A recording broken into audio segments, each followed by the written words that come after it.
तो आज power star Pawan Singh का एक एल्बम रिलीज हुआ जिस एल्बम का नाम है राजा जी के दिलवा। जी हाँ, ये DRS म्यूजिक से आया हुआ गाना है और इस गाने को आए हुए 3 घंटे से ज़्यादा हो चुके हैं और इसका व्यू 3 लाख से ज़्यादा है और वहीं पर लाइक्स की बात करें तो 1 लाख से ज़्यादा लाइक्स प्राप्त हो चुका है।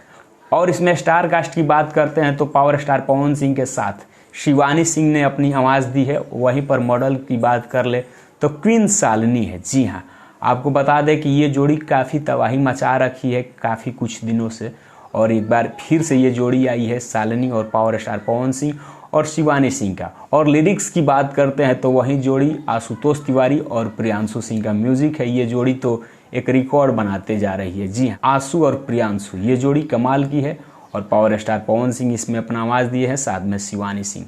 तो ये था आपको पावर स्टार पवन सिंह का गाना राजा जी के दिलवा के 3 घंटे का अपडेट जो कि आप सभी को बीच हमने बताया।